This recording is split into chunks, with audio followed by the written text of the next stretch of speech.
Adrian opened the folder slowly, hands trembling slightly. Inside lay a photograph, edges worn from time. A woman stared back, eyes tired yet alert, dark hair tied neatly, uniform marked St. Mary's. Two young girls stood beside her, smiling softly. Their hands were clasped, innocence frozen in paper. The caption read, Claire Bennett, Hospital Services. Adrian stared at it longer than he meant. Something heavy pressed behind his quiet expression. "Anything else?" he asked, voice low and steady. Ethan hesitated, flipping through another small report. "She's been working doubles for nearly 6 months. No husband listed. Respiratory issues, possible chronic condition. She's also behind on rent," Ethan added softly. Adrian leaned back, eyes drifting toward the ceiling. The guilt he couldn't name filled his chest. He dismissed Ethan with a faint nod, wordless. That night, he didn't go to dinner. He didn't meet friends or visit the lounge. Instead, he drove with no destination in mind. Rain came down, soft, silver-cutting city lights. Every reflection blurred like watercolor on glass. His car stopped at a red light downtown. Across the street, an alley caught his eye. 2 small figures crouched near a recycling bin. He leaned forward, squinting through the rain-streaked window. It was Hazel and Grace, unmistakable in shape. Same worn jackets, same bright laughter in cold. They gathered crushed cans, counting each one softly. "That's 23 cents more," Hazel whispered proudly. "Grace, we're getting closer," her sister said, smiling. Adrian's hand froze on the steering wheel. The light turned green, horns blared behind him. He didn't move, didn't blink, just watched silently. Rain dripped down the windshield like quiet tears. He parked half a block away, engine running.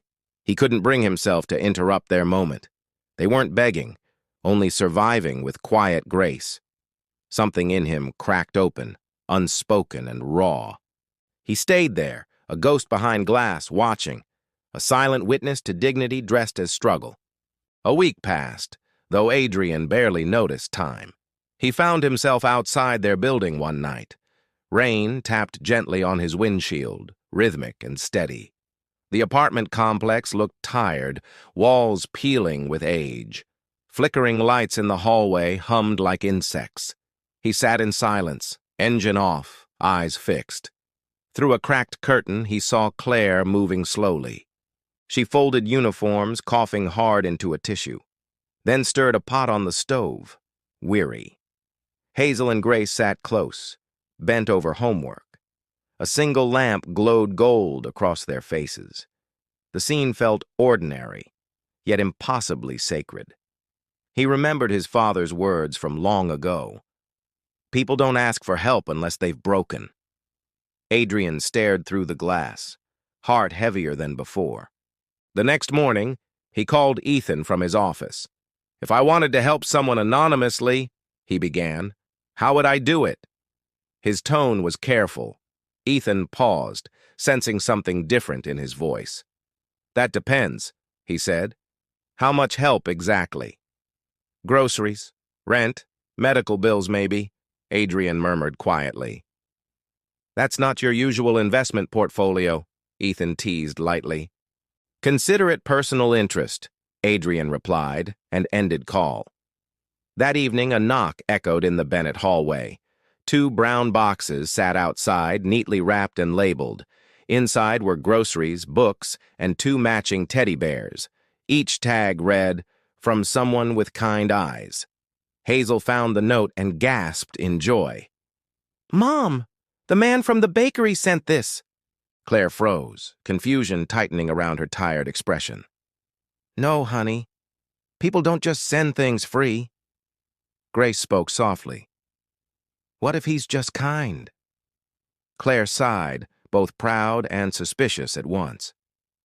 "There's always a reason, sweetheart," she whispered quietly. That night, she let them keep the bears anyway.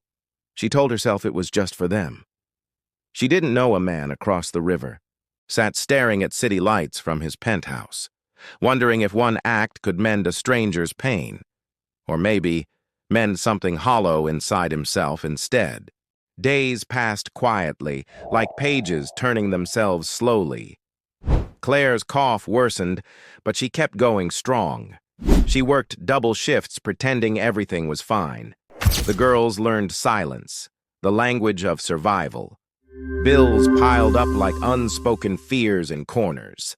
But every few days, another brown box arrived, each one filled with groceries, medicine, and warmth. Each one signed from someone with kind eyes. Neighbors began whispering about a secret guardian angel. Claire smiled politely but never believed such things. Angels, she thought, don't live in cities like this. Until one stormy evening there came a knock, soft, hesitant, like rain tapping on old wood. Claire opened the door to find Adrian standing there. His suit was wet, his eyes quietly gentle. He held out another box, unsure what to say. "I was passing by," he said awkwardly, smiling faintly. "You've been helping us?" Claire asked, her voice trembling. Adrian hesitated, then nodded once, almost ashamed. "Why?" she whispered. "You don't even know us." He looked down, rain dripping from his sleeve. "Because someone once helped me," he said softly, "and I never got to thank them properly." For a long moment, no one spoke at all. Only the rain filled the silence between hearts. Claire's eyes softened, suspicion giving way to gratitude. She stepped aside gently. "Come in, Mr. Bennett." Adrian froze, startled that she knew his full name. "The bakery man told us," she said, smiling faintly. "You've been kind, sir. Please let me make tea." He sat at her kitchen table, quietly listening. The girls peeked shyly from behind the hallway curtain. Grace whispered, "He's the man with kind eyes." Hazel giggled, clutching her teddy bear tightly again. And for the first time in years, Adrian laughed. Not politely, not forced, just freely, like sunlight breaking through. Winter came early, painting rooftops in quiet silver. Claire's cough deepened, echoing softly through the house. Adrian visited often, always with something in hand. Soup, medicine, or books filled with hopeful stories. The girls began calling him Uncle A. He smiled every time, hiding his growing concern. One evening, the storm raged harder than usual. Lightning cracked, and the lights flickered, then died. Adrian rushed over, drenched from the pouring rain. He found Claire weak, her lips pale and trembling. She tried to stand, whispering, "The girls need dinner." Adrian knelt beside her, holding her fragile hands. "You've done enough," he said, voice thick with emotion. Tears shimmered in Claire's eyes, soft but unafraid. "I just wanted them to feel loved. Always." Adrian nodded, unable to find any words. That night, she slipped away quietly in her sleep. The next morning, the city moved on as usual, but in one small home, time simply stopped. The girls cried softly, clutching their mother's old scarf. Adrian sat beside them, his heart breaking silently. He found a letter on the nightstand, unopened. It was addressed neatly, to whoever cared enough. Inside, Claire had written simple, graceful words of peace. "If you're reading this, thank you for kindness. I never had much, but I had love. Please tell my daughters their mother was proud, and that good people still exist, like you." Adrian folded the letter with trembling hands. He looked out the window at falling snow. It felt like heaven itself was whispering goodbye. He promised then he'd never leave the girls. He'd raise them as his own, with honor. The days after the funeral felt endless. Snow covered the city like silent grief. Adrian stayed close, refusing to leave them. Hazel barely spoke, her eyes empty of light. Grace clung to her sister, small and trembling. The house smelled of memories and unfinished goodbyes. One morning, Hazel fainted beside her mother's chair. Adrian carried her to St. Mary's Hospital. Doctors rushed, machines beeped, voices blurred in panic. He waited outside, hands clasped, breath shallow, eyes red. Every minute stretched longer than his entire life. Finally, the doctor came out, face pale but calm. "She's stable now, just exhausted and malnourished," he said. Adrian exhaled slowly, relief washing through his chest. He sat beside Hazel's bed, watching her sleep.